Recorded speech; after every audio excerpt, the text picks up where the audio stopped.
अस्सलाम वालेकुम एवरीवन। अगर आप लोगों को हमारी वीडियो पसंद आए तो प्लीज़ लाइक, सब्सक्राइब और शेयर ज़रूर कीजिए। आज का जो हमारा टॉपिक है वो है हाइब्रिडाइजेशन से रिलेटेड। बहुत इजी टॉपिक है, कुछ स्टूडेंट्स इसको मुश्किल समझते हैं, इसकी शेप्स नहीं समझ आती, तो आज इंशाल्लाह डिटेल वीडियो होगी।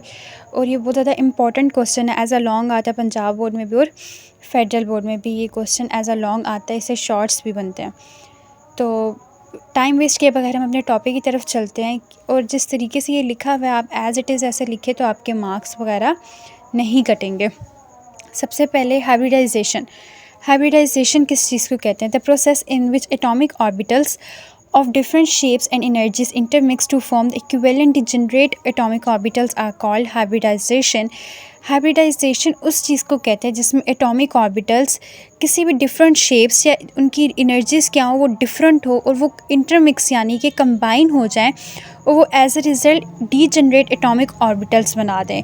और वो जो डीजनरेट एटॉमिक ऑर्बिटल्स बने उनकी एनर्जी, उनकी शेप्स, उनकी हर चीज़ क्या होनी चाहिए, वो इक्वल होनी चाहिए। उस चीज़ को, उस स्पेसिफिक चीज़ को हम क्या कहते हैं? हाइब्रिडाइजेशन कहते हैं। इसमें हमारे पास 3 तरह की इसकी टाइप्स होते हैं, SP, SP2, SP3, 1 बाय 1 हम इन सब को पढ़ेंगे। लेकिन आज जो डिटेल्ड वीडियो है वो किसके बारे में है? SP के बारे में। अच्छा, बहुत सारे स्टूडेंट्स जो होते हैं वो कंफ्यूज होते हैं कि ये शेल्स, ऑर्बिट्स, सब शेल्स, ऑर्बिटल्स क्या चीज़ें मिक्स कर देते हैं। तो उस चीज़ को आसान करने के लिए मैंने साइड बॉक्स बनाया है कि आपको ये चीज़ समझ आ जाए। सबसे पहले ये जो शेल्स और ऑर्बिट्स हैं ये दोनों सेम चीज़ें हैं, बस ये जो डिफरेंट साइंटिस्ट थे जिन्होंने ये शेल्स का वर्ड यूज़ किया और ऑर्बिट्स का वर्ड यूज़ किया। हमारे पास ये जो KLMN 4 शेल्स होते हैं हमारे एटम्स के अंदर, वो उनको ये जो KLMN है इनको हम शेल्स भी कहते हैं और इनको हम ऑर्बिट्स भी कहते हैं। देन सब शेल्स किसको कहते हैं? के अंदर एक एस, जिस तरीके से ये अलग से एक टॉपिक है कॉन्फ़िगरेशन से रिलेटेड, लेकिन मैं बस बता देती हूँ कि जो सब शेल्स होते हैं उन ये 4 वो सब शेल्स होते हैं, SP, DF। किसी के अंदर S होता है सिर्फ, किसी के अंदर SP दोनों होते हैं, किसी के अंदर ये तीनों, किसी के अंदर ये चारों। और ऑर्बिटल्स इन सब शेल्स से भी अंदर होते हैं। जिस तरीके से S का एक ही ऑर्बिटल है, ओनली वो S ही है। P के 3 ऑर्बिटल्स हैं, PX, PY, PZ। D के 5 हैं, F के भी इसी तरह जो है ना, ये जो इस सब शेल्स के अंदर होते हैं इनको हम ऑर्बिटल्स कहते हैं। तो होप सो आपको ये चीज़ समझ आ गई हो कि ये मेन चीज़ क्या है। जैसे एक बिल्डिंग है तो वो उसको हम शेल या ऑर्बिट का नेम दे देते हैं। उसके अंदर जो फ्लोर्स होते हैं बिल्डिंग के अंदर वो सब शेल्स होते हैं और उन फ्लोर्स के अंदर जो रूम्स होते हैं उनको हम ऑर्बिटल्स कहते हैं। सिर्फ ये चीज़ समझाने के लिए थी। अब हमारा जो मेन टॉपिक है कि ये SP हाइब्रिडाइजेशन किसको कहते हैं। इसमें भी अगर आपको कोई भी क्वेश्चन आ जाता है कि आप SP को एक्सप्लेन करें, SP2 को करें या SP3 को, तो आपने सेम ऐसे ही लिखना है। पहले आपने हाइब्रिडाइजेशन की डेफिनेशन लिखनी है, उसकी ये टाइप्स, एग्जांपल लिखनी है, फिर जो मेन स्पेसिफिक उन्होंने मांगा होगा कि आप SP लिखें या SP2, SP3, देन आपने उसकी हेडिंग बना के वो लिख देना है। अब जैसे मैं अभी आज SP को एक्सप्लेन कर रही हूँ तो मैं यहाँ पे SP की हेडिंग लगाई है मैंने, और यहाँ पे इसकी डेफिनेशन है कि the hybridization in 1S and 2P combined to form SP। हमें ये देख के पता चल रहा है कि यहाँ पे SP में एक S है और एक P है, यानी कि कोई से 2 ऑर्बिटल्स आपस में मिलेंगे और हमारे पास एक SP बन जाएगा। तो उस चीज़ को हम क्या कहते हैं? SP हाइब्रिडाइजेशन कहते हैं। ठीक है, तो ये SP की डेफिनेशन है कि एक ऐसी हाइब्रिडाइजेशन जिसके अंदर एक S और एक P कंबाइन हो और वो क्या बना दे? एक SP बना दे। ठीक है, ये एक सिंपल सी इसकी डेफिनेशन है। और ये एग्जांपल इथाइन, इधर आपसे कोई भी एग्जांपल्स वो मांग सकते हैं, तो जिस तरीके से मैंने इसको एक्सप्लेन किया वो भी बिल्कुल सेम एज़ इट इज़ आप लिख सकते हैं, बस उनके कंपाउंड्स डिफरेंट होंगे वो। अब एग्जांपल दे दी मैंने, एग्जांपल के बाद अब इथाइन का जनरल फार्मूला हमें पता है कि वो इस टाइप का होता है ये। अब इथाइन में हमें पता है कि कार्बन जो है वो एक इसका मेन एलिमेंट है, तो इसकी हम कॉन्फ़िगरेशन यहाँ पे लिख लेते हैं, electronic configuration of carbon. Carbon में कितने एलिमेंट्स होते हैं? हमें पता है कि जो कार्बन होता है उसके अंदर 6 वो इसका एटॉमिक नंबर है। अगर हम इसकी ग्राउंड स्टेट कॉन्फ़िगरेशन लिखें तो वो कुछ इस टाइप की होती है, 1s2, 2s2, 2px, 2py, 2pz, जिसके अंदर जो 2pz होता है वो इसका एम्प्टी ऑर्बिटल होता है और बाकी इसकी जो इलेक्ट्रॉनिक कॉन्फ़िगरेशन होती है वो कुछ इस तरह की होती है। अब एक्साइटेड स्टेट से क्या मुराद है? एक्साइटेड स्टेट से ये मुराद है कि मैंने अभी बताया यहाँ पे कि हमें एक S चाहिए और एक P चाहिए। अगर हमें क्या बनाना है? वो SP हाइब्रिडाइजेशन बनानी है।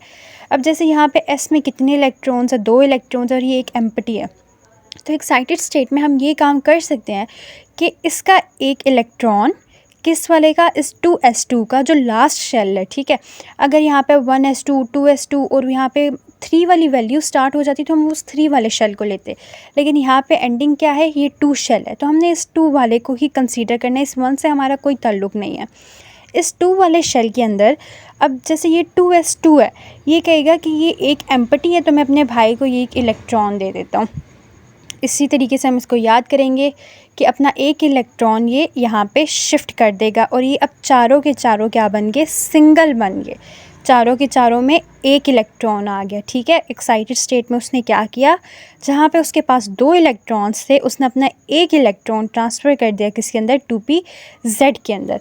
अब क्या होगा कि ये सारों के अंदर सिंगल सिंगल इलेक्ट्रॉन्स आ गए। अब इसकी हाइब्रिड स्टेट, यहाँ पे हमने इसकी 3 कॉन्फ़िगरेशंस लिखनी है, एक हमारे पास ग्राउंड स्टेट वाली, एक एक्साइटेड स्टेट वाली और एक हाइब्रिड स्टेट वाली। हाइब्रिड स्टेट के अंदर हम क्या करेंगे, अब मैं बता चुकी हूँ, ये दूसरी बात है कि एक S और एक P चाहिए।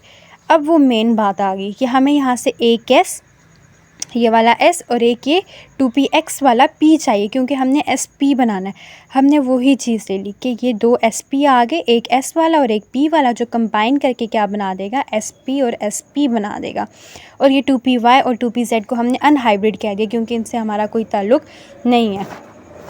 तो ये एक सिंपल सी बात है कि हाइब्रिड वाले अलग हो गए और ये अनहाइब्रिड वाले अलग हो गए। फिर इसके बाद हम इसकी एक्सप्लेनेशन लिखेंगे। एक्सप्लेनेशन में हमने सिर्फ वही लिखना है कि वो आपकी मर्ज़ी है कि आप लिखो या ना लिखो, ये एंड पे भी लिख सकते हैं। अगर लिखनी है तो आप वहाँ पे ये लिख सकते हो उसमें एक्सप्लेनेशन के अंदर कि हमारी जो कॉन्फ़िगरेशन के अंदर हमने एक्साइट करवाया एक इलेक्ट्रॉन को, वो सारी चीज़ें आप लिख सकते हो, ठीक है। अगर आप नहीं भी लिखते तो कोई ज़रूरत नहीं, इतना इसकी लेंथ काफ़ी है। अच्छा, जनरल स्ट्रक्चर की फिर आप लोगों ने हेडिंग देनी है, ये इसका जनरल स्ट्रक्चर है। अब ये कैसे बन गया, ये बहुत सारे स्टूडेंट्स इसमें कंफ्यूज हो जाते हैं। मैंने बताया था कि मुझे एक S चाहिए और एक मुझे P चाहिए, और इथाइन का ये, और ये एक कार्बन के लिए था, ये एक कार्बन के लिए sp हो गया, ये एक कार्बन के लिए sp हो गया। इसी तरीके से ये एक कार्बन का है और ये दूसरे कार्बन का है। यहाँ पे जितने भी हमारे पास हाइब्रिड वाले थे ना, उनकी हम जो शेप होते हैं ना, वो यूँ हाफ़ बनाते हैं, ठीक है। और जो अनहाइब्रिड होते हैं ना, जैसे हमारे पास ये 2py और 2pz है, उनकी जो शेप होगी वो हम कंप्लीट बनाएंगे। कंप्लीट किस तरीके से, इस तरीके से। जो हमारे पास हाइब्रिड थे ना, उनका हमने ओनली ये वाला पार्ट यूज़ करना होता है। sp में हमारे पास ये एक S का आ गया और एक ये हमारे पास P का आ गया फॉर 1 कार्बन। सेम इसी तरीके से इस दूसरे कार्बन के लिए भी ये एक S वाला आ गया और ये दूसरा sp वाला आ गया। ये एक sp, ये दूसरा sp, एक कार्बन के लिए, ये वाला एक sp, दूसरा sp, एक कार्बन के लिए, ठीक है। ये आगे जो हमारे पास, अभी सिर्फ मैं इस ब्लैक वाले को एक्सप्लेन कर रही हूँ, जो हमारे पास क्या थे, हाइब्रिड स्टेट में थे। अब जो ये सर्कल्स हैं, ये क्या है, ये हमारे पास ये हाइड्रोजन्स हैं। आप लोगों को अब शेप पता होगी कि जो S होती है वो S स्टैंड्स फॉर सफेरिकल, और सफेरिकल की शेप इस तरीके से सर्कल होती है। ये हाइड्रोजन को रिप्रेजेंट कर रहा है। मैंने इसीलिए यहाँ पे अलग से जनरल स्ट्रक्चर बना दिया ताकि आप लोगों को कम्प्लीटली समझ आ जाए कि यहाँ पे हमें एक हाइड्रोजन लगाना है, तो हाइड्रोजन की shape only spherical, only spherical. ये इसके कॉर्नर्स पे हमने वो हाइड्रोजन लगा दिए। अब ये फिर दरमियान में ये क्या है, दरमियान में हमारे पास ये 2py एंड 2pz, ये 2py भी हो सकता है, ये 2pz भी हो सकता है। ये सिर्फ अच्छे मार्क्स लेने के लिए आप इसको अलग से हेडिंग बना के ये भी लिख सकते हैं कि ये 2py और ये 2pz। इसी तरीके से यहाँ पे इसका भी ये 2py और ये इसका 2pz आ गया। समझ आ गई कि ये हमने जो बनाया, ये आधे वाला, ये सेपरेट वाला, ये किसका था, एक sp है, ये दूसरा sp है। इसी तरीके से एक ये sp और ये दूसरा sp है, लेकिन ये एक कार्बन के लिए और ये दूसरे कार्बन के लिए। और फिर हमने क्या कह दिया कि हमें ये बात पता है कि एक सिग्मा बॉन्ड का कॉन्सेप्ट है और एक पाई बॉन्ड का कॉन्सेप्ट है। जो होती है ओवरलैपिंग हमारे पास हेड टू हेड होती है, जैसे ये हो रही है तो ये सिग्मा बॉन्ड को रिप्रेजेंट कर रहा है, ये भी सिग्मा बॉन्ड को रिप्रेजेंट कर रहा है, ये भी सिग्मा बॉन्ड को। और पाई बॉन्ड्स में पैरेलल ओवरलैपिंग, जिसको मैंने लाइन से रिप्रेजेंट भी किया है, क्योंकि हमें ये चीज़ नज़र आ रही है वो दोनों इस टाइप के बने और इनकी पैरेलल ओवरलैपिंग होगी। और जबकि ये जो है इसके अंदर हेड टू हेड ओवरलैपिंग हो रही है। फिर ये सेम चीज़ लिखिए कि 1 sigma bond is formed between 2 carbon atoms of sp ये नज़र आ रहा है हमें कि ये का एक पाई बॉन्ड, सॉरी एक सिग्मा बॉन्ड बना है किसके दरमियान में, बिटवीन टू कार्बन एटम्स, दो कार्बन एटम्स है ना ये, जिसके दरमियान एक sp बॉन्ड आ गया, सिग्मा बॉन्ड आ गया। एक इस तरह ये यहाँ पे सिग्मा बॉन्ड बन रहा है sp और s के दरमियान, और एक ये सिग्मा बॉन्ड बन रहा है sp और s के दरमियान। ये s क्या चीज़ है? s ये हमारे पास हाइड्रोजन का जो स्फेरिकल है। 2 pi bond formed by the overlapping of 2py and 2pz, ये मैं बता चुकी हूँ बात। बॉन्ड एंगल क्या है, इसी तरीके से हेडिंग बनाएंगे 180 डिग्री। और बहुत सारे बच्चे कंफ्यूज होते हैं कि ये सिग्मा बॉन्ड क्या है, पाई बॉन्ड, मतलब ये साइंस में वो कर जाते हैं। तो इसकी एक छोटी सी ट्रिक है कि जैसे सिग्मा, अगर हम ये वर्ड प्रोनाउंस करते हैं सिग्मा, तो इसके अंदर 6 की थोड़ी बहुत वो आ रही होती है, साउंड आ रही होती है। तो आप इसको याद कर लें कि इसकी जो शेप है वो थोड़ी बहुत 6 की तरह है। तो पाई बॉन्ड आपको एज इट इज़ याद रह जाएगा। ये छोटी छोटी ट्रिक्स होती हैं जो आप अपनी मेमोरी के लिए थोड़ी सी इजी कर लेते हो, तो आपको चीज़ जल्दी याद हो जाती है। आई होप कि आप लोगों को ये वीडियो पसंद आई, और आपको अगर कोई भी क्वेश्चन हो तो आप कमेंट सेक्शन में पूछ सकते हैं, आपको उसका आंसर ज़रूर मिलेगा। जज़ाकल्लाह।